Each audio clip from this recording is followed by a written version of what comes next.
Warrior fans, I'm Nate Alberts with WLCSports.com.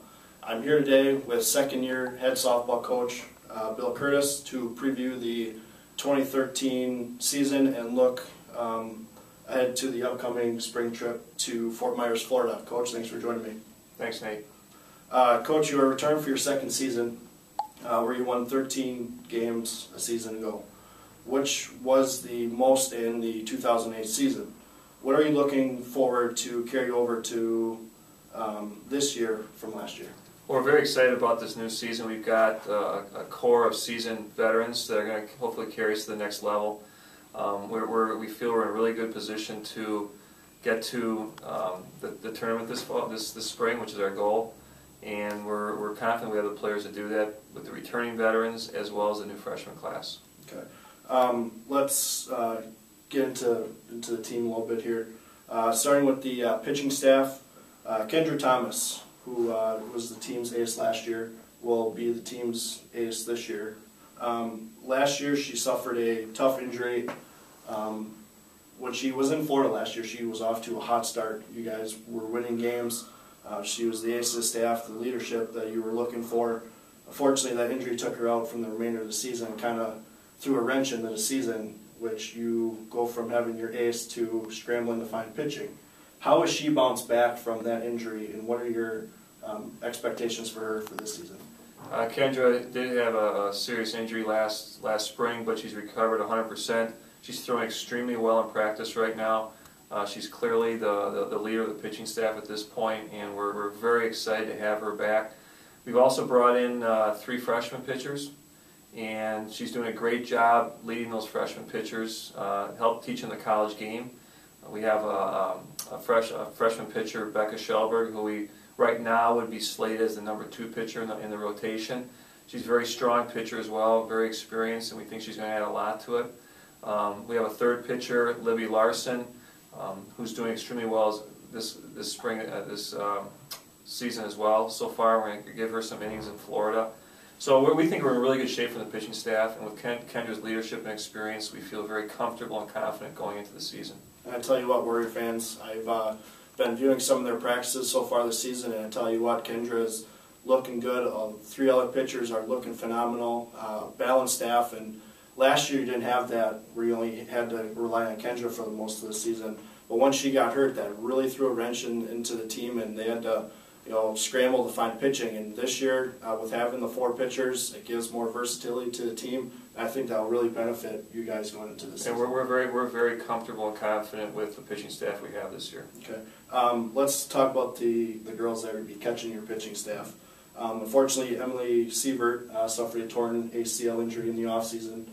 How big of a loss is that going to be for you guys this season? Well, anytime you lose, she was our number 1 hitter last year, batted .315. Was our starting catcher, caught most of the games last year.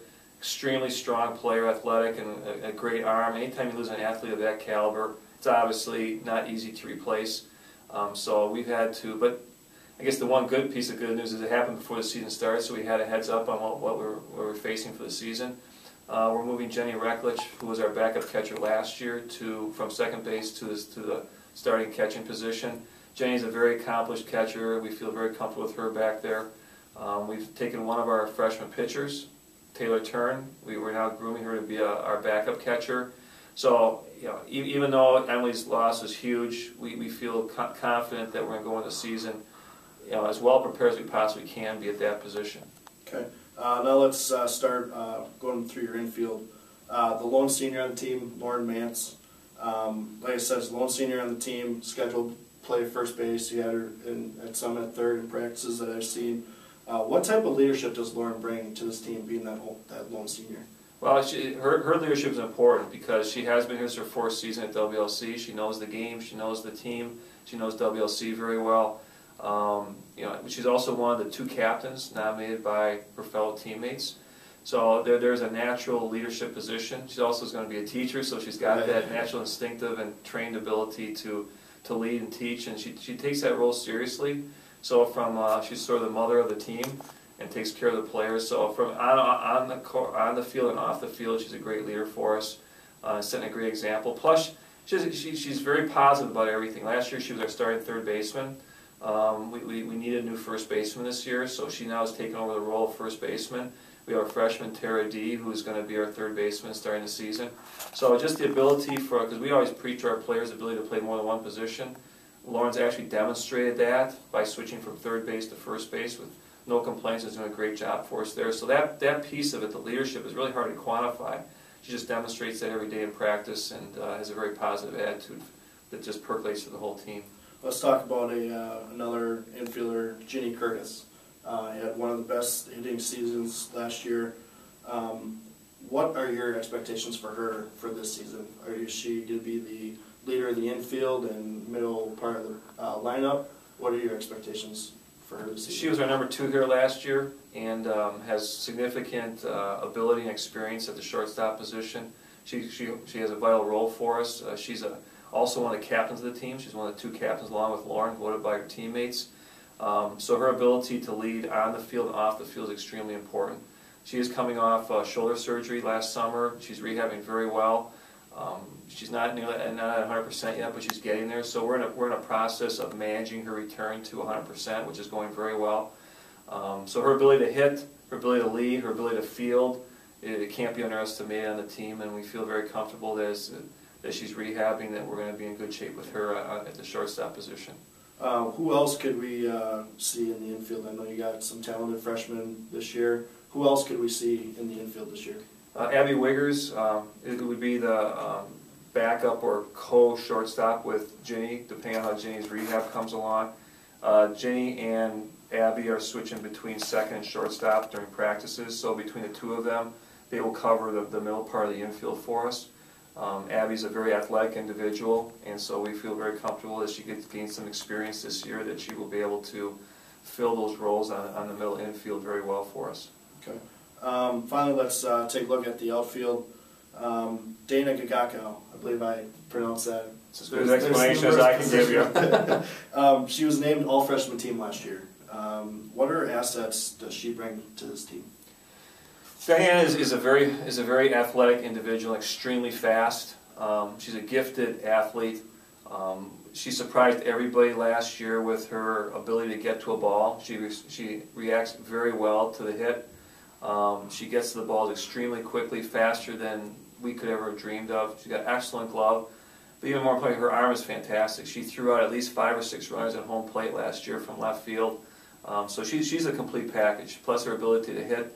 I think she was probably the number 3 hitter on our team last year.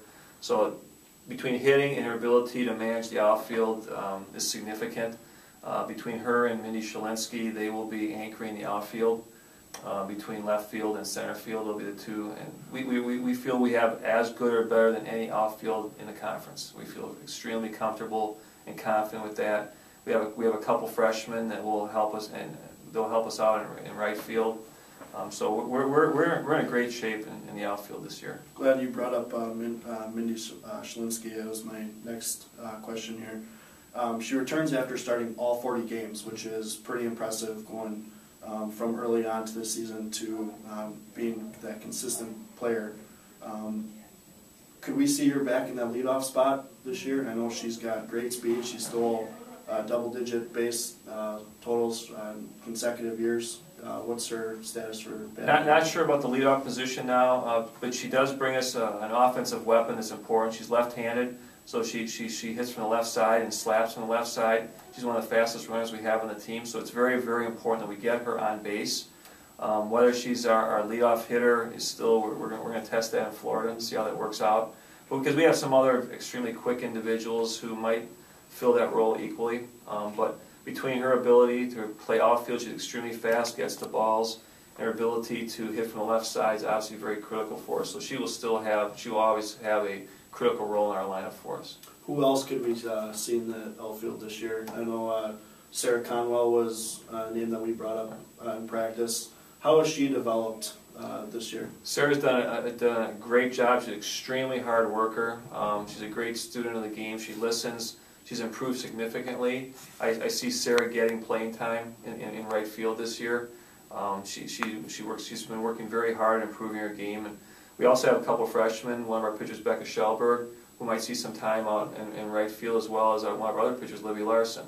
So between the three of them, I think we're going to see a nice little rotation on right field for us. Okay. Finally, part of our preview here is to talk about your Florida trip. You guys are going to Fort Myers again. You guys leave on Sunday. 10 games in 6 days. How excited are you guys finally to get out of the gym and head to some warm climate? I think everybody's getting a little crazy playing inside. We can only do so much inside, and we can only simulate so many things. We need to get outside and start playing. We're very excited about the schedule this year. These should be great matchups for us. Our goal is to improve upon our record from last year. We think we're capable of doing that, and we're certainly looking forward to getting some Florida air and some warm weather. And the players are ready, coaches are ready, and looking at the games we have, I think we got a lot of good matchups for us down there. So it should be a lot of exciting softball for WLC. Well, there you have it, Warrior fans. The 2013 preview. Coach Curtis, thanks for joining me. Best of luck in Florida. Nate. Appreciate it. We'll talk to you in a week. Great, thank you. For WLCsports.com, I am Nate Alberts. Go Warriors.